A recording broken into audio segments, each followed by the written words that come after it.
مسجد میں بیٹھے ہوئے ہیں، چہرے کا رنگ پیلا پڑا ہوا ہے. ایک صحابی آتے ہیں، کعب بن عجرہ، یا رسول اللہ ما لی اراک متغیر اللون، آج آپ کو کیا ہوا ہے؟ آپ کا رنگ بڑا پیلا ہے. آپ نے پیٹ پر انگلی رکھی. کعب ما دخل جوفی ما يدخل جوف ذات کبد منذ 3.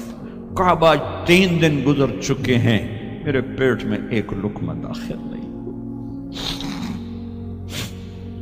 اب باغ میں تشریف لے گئے. عبداللہ بن عمر ساتھ ہیں.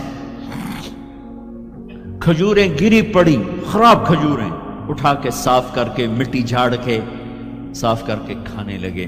اور عبداللہ بن عمر سے کہنے لگے تو نہیں کھاتا؟ کہا جی مجھے بھوک نہیں. آپ نے کہا مجھے بھوک ہے، آج 4تھا دن ہے میں نے کچھ نہیں کھایا. 4تھا دن ہے میں نے کچھ نہیں کھایا. یہ وہ ہستیاں ہیں جن کے لیے جنت کے دسترخوان زمین پہ آ سکتے ہیں، فرشتے ہاتھ دھلانے کے لیے کھڑے ہو سکتے ہیں، سونے چاندی کے محل کھڑے کیے جا سکتے ہیں. جس کو اپنے جگر کا ٹکڑا کہا فاطمہ، جس کو جنت کی عورتوں کی سردار کہا،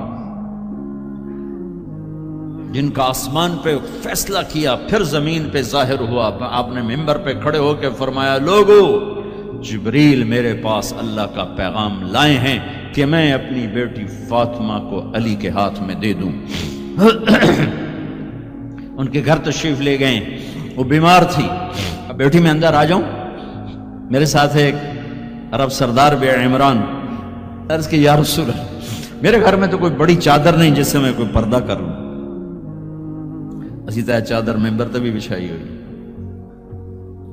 تو آپ نے اپنی چادر اندر کی، کہا بیٹا یہ لے لو میری چادر.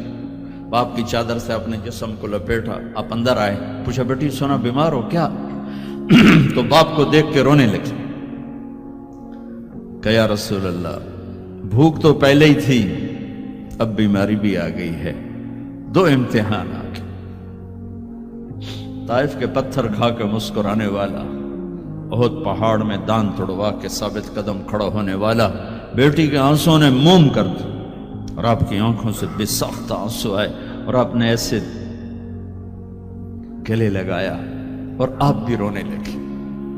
اور کہا بیٹی والذی بعث اباک بالحق، اس ذات کی قسم جس سے قبضے میں تیرے باپ کی جان ہے، اور اس ذات کی قسم جس نے تیرے باپ کو نبی برحق بنا کے بھیجا ہے، آج 3 دن ہے تیرے باپ نے کچھ نہیں کھایا. پھر فرمایا میرے رب نے مجھے کہا ہے میرے محبوب یہ احد پہاڑ سونا چاندی بنا دوں، آپ کے قدموں پہ قربان کر دوں. تو میں نے کہا نہیں مجھے نہیں چاہیے، مجھے نہیں چاہیے، مجھے نہیں چاہیے.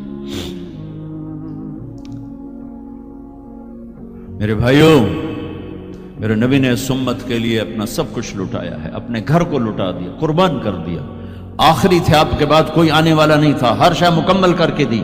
لا نبی بعدی ولا امت بعدکم، میں جا رہا ہوں، میرے بعد کوئی نبی نہیں آئے گا، تمہارے بعد کوئی امت نہیں آئے گی.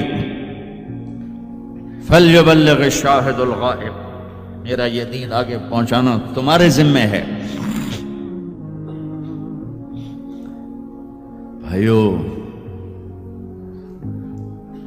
آپ سب بھائیوں کی خدمت میں گزارش ہے، اپنی منزل اللہ کو بناؤ اور رہبر محمد مصطفیٰ صلی اللہ علیہ وسلم کو بناؤ، جو آپ کو اللہ سے ملا دیں گے، اللہ سے جوڑ دیں گے.